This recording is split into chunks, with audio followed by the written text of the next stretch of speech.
The Philippine women's football team all set to compete in the Pinatar Cup happening in Spain. Head coach Stajcic bared this official roster of the Filipinas that will compete in this really tough Spanish tournament. And as you can see on your screens right now, named as goalkeepers, there they are on top: Ina Palacios, Kiara Fontanilla, and Olivia McDaniel. Then team captain Tanayanes is among the midfielders. She will be joined by Meryl Serrano, Carly Frilis, Reina Gabriel, and Jacqueline Savitsky. Kaya Hawkinson, Cam Rodriguez, Anika Castañeda, and Sara Egesvik. Forming the defensive backline are, as you can see, Dominic Randall, Maya Alcantara, Malaya Cesar, Haley Long, Alicia Barker, Eva Madarang, Reina Bonta, Sophia Harrison, and Jessica Cowart. The forwards are Katrina Guiu, Sarina Bolden, Quinley Quesada, and Isabella Flanagan. The Filipinas will meet Wales for their first assignment in the Pinatar Cup. That will start on February 16th. Scotland will be next on the 18th of February, and then Iceland on February 21st. Since we've identified a player seeing action for the women's national football team at the Pinatar Cup, now what should we know, the fans know about the competition that the Filipinas will be up against in España? Let's find out right now. Joining us to go all out on this story is none other than Sports Desk football analyst. He's not joining us from Spain, but he's joining us live via Zoom. Cedelf Tupas. Pards, good morning. Where are you joining us from right now? In an undisclosed location? Where are you? Nakamute ka, Pards. Nakamute ka. Just near you, in the Pasig area. So, good morning, Pards. Great to be here. Yeah, always great to have you talk about the Filipinas and about Philippine football. We missed you last night at La Liga at the Heroes Off the Pitch Awards Gala night. Okay, Sed, so I'm assuming you're there at the PFF, Philippine Football Federation. We know the roster. I just flashed on our screens for our viewers. First, let's talk about the Pinatar Cup. What is this about? We're going to be in for a tough tournament. Tell us about the Pinatar Cup and about the lineup that Coach Stajcic, basically ito naman din yung lineup na nakita natin in the past year that qualified for the World Cup that we will be seeing in the World Cup. So talk to me about the Spain tournament, Pinatar Cup, and the lineup. Well, the Cup is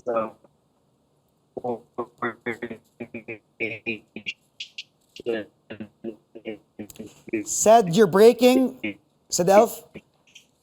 We're having some technical difficulties. Said, we'll try. Invited happens to be Cedelf. The only Asian country in the Pinatar Cup. Cedelf. Can you hear me? Can you hear me? Yan. Sige, can you hear me? Can you start again? Sorry, Sed, naputol lang. Nagkaroon lang ng problema sa signal. Go ahead. Yeah, we are the only Asian country in the Pinatar Cup. It's a very prestigious honor for us because we're also the only qualified World Cup country in that tournament. So I think being invited to this tournament is a huge deal for the team. And of course, the quality of opposition, Wales, Scotland, and Iceland, they're all ranked higher than the Filipinas. And it should be a good test, a really great test for the team, and certainly gives them something to expect in the FIFA Women's World Cup in July. Switzerland, New Zealand, and Norway will be the opponents in July. So I think they're closely similar, and the rankings are very close to those teams in the Pinatar Cup at the moment. So great test, and the lineup, as you saw, is a mix of really what we saw in the past year, as you mentioned. Yeah. Coach Allen has around 30 to 35 players in his pool, and he's called up these players. Ina Palacios missed the last camp together with Haley Long and Anika Castañeda. They are back, and they've been added into the squad. So really, right now, for Coach Allen, it's more of really checking kung sino talaga ang kanyang magiging lineup, for the World Cup. It's really a a process of checking who's the best, who are the best 23 pagdating ng July. But nonetheless, it's an opportunity for growth and improvement for the team. Well said. Ito nga, tinitingnan ko yung mga rankings. We meet Wales first sa Feb 16. They're ranked number 32 in the world. Scotland is ranked number 25th in the world. Iceland, yung pinakamataas na dito na makakarap natin, which is ranked number 16 in the world. Tayo number 53 in the world. Ano yung mga bagay na kinonsider in this roster? Siyempre, nabanggit na nga natin na sila din basically yung mga nakita natin, like sa AFF, yung nag-qualify sa World Cup, mga konting dagdag na lang siguro si Coach Allen. Tapos 'di ba pumunta din sila dito sa Pilipinas to see some other players kung pwedeng may dagdag. Pero then again, this year na kasi yung World Cup 'di ba? So sa tingin mo ba itong lineup na to basically tinitweak na lang or sinusolidify na lang ni Coach Allen para masanay kasi siguro 90 to 95% or maybe even 98%, a higher percentage. I don't know, you would know better. Ito na rin yung lalaban mismo sa World Cup. Well, ang maganda na dito, the great thing about this lineup is number one consideration really is the health of the players, no? Yung fitness nila. As you can see, Jackie Stajcic missed the last two camps. No? That's right. Yeah. She was struggling with an injury and isa siya dito sa mga bumalik sa lineup and she's been playing well for her club, Western United in Australia, kung saan nandun din si Sarina Bolden who's playing for Western Sydney Wanderers. So I think yan ang primary consideration talaga ni Coach Allen. It's also a chance para talaga to work on familiarization pa rin because if you compare the Filipinas to other football countries, footballing nations, it's still a very young team na in terms of being together. Kung titingnan mo yung solid talaga na magkakasama sila, it's just 1 year. They played 30 games. They tried to make up for that lack of, yung games.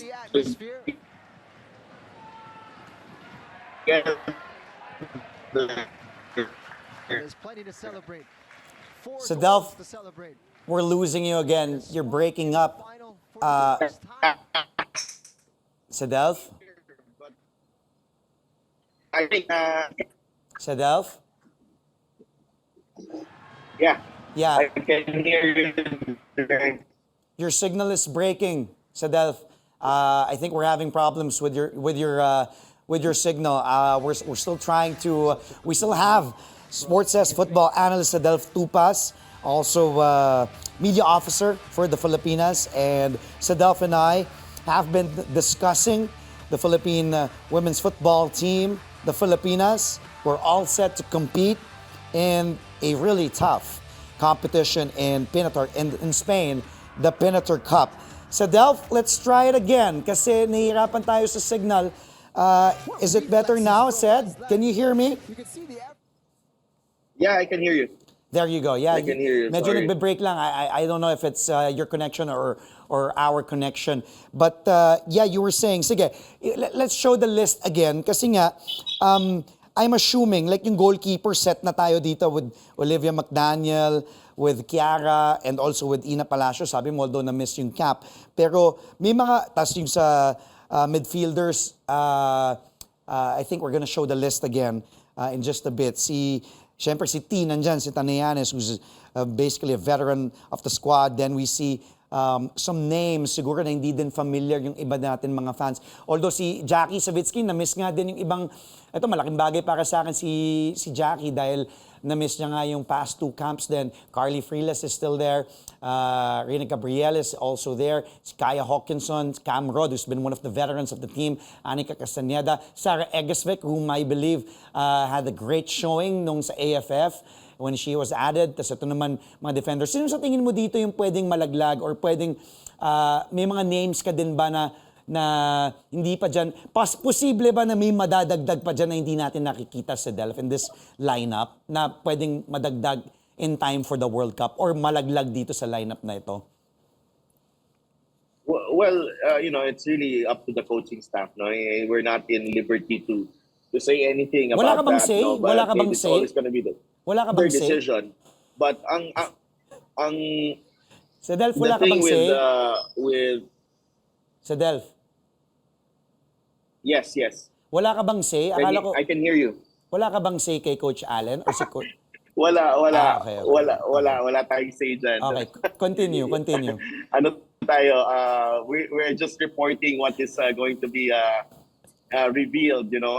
That's not our job. That's a technical job. But yeah, there are still players who have been with the team for quite some time that could be added in a few camps before the World Cup. You have to remember, Chandler McDaniel was also a part of the Substitution team in for the Asian Cup, and she is still recovering from injury. Correct, yeah. Hindi natin alam, baka bigyan siya ng chance agad ulit ni Coach Allen when she recovers. Anong, of course, you've been with this team, you followed this team. What type of team should we expect, of course? And can we expect some upsets here? Again, we're facing really tough competition. Kaya ba natin makaisa dito, maka-surprise man lang? Because as I said, Wales is ranked number 32nd. Scotland is ranked number 25th. Iceland is ranked number 16th in the world. And then tayo number 53. Makakabulag ba tayo ng isa dito? What can you tell us? And also, what can you describe this team compared to what we saw when we dominated the Southeast Asia region when we won the AFF mid-year ng 2022? Well, if judging by past results, no, nakita natin that the team can be very competitive, even though malakas yung kalaban with the rankings. Number 53 ang ating ranking, but when you take a look at it, we're probably with the level of the play right now, we're probably up there. We're probably better than our ranking suggests. So, Okay. we've faced higher ranked opponents, Chile, Costa Rica, New Zealand last year, and they were all pretty close games. And and all of those games, in most of those games, we actually were in the lead. So yun ang aabangan natin, that this team can is capable of pulling off upsets, as we've seen in past results. But they're coming off a break, coming off pre-season ang team natin. So we'll see how quickly they can adjust and execute kung anong plano nila Coach Allen sa team in the Pinatar Cup. day and a half. So it will begin on February 16th and then against Wales, and 18th in Scotland, and 21st Iceland. Of course, nasagot mo na nga yung anong magigain natin dito, which is of course experience, yung chemistry ng team, yung mga combinations, possible combinations si Coach Allen. And then after this, where are we headed? Ano nang magiging schedule ng Filipinas? Dahil alam natin they're gonna have a really busy schedule for this year in preparation for the World Cup dahil first time nga, historic to para sa ating Philippine women's football team.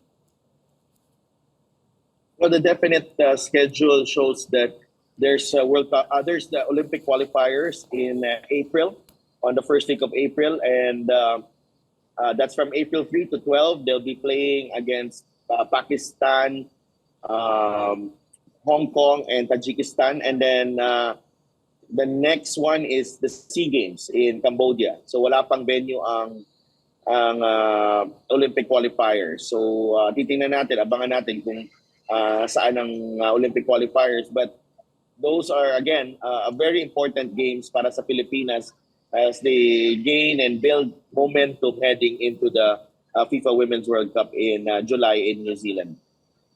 So alam naman natin, eto, in your opinion, kasi syempre baka sabihin din mapapagod yung mga bata dahil very tough competition to. So will this help us or do you think baka mas makakatulong to. You're saying na this will weigh more in helping our team, this Pinatar Cup, instead of na looking at it in a different way na baka makadagdag to, mapagod or lalong, yung fatigue might take place also with these players dahil, yun nga, madugo nga itong competition na to sa Spain.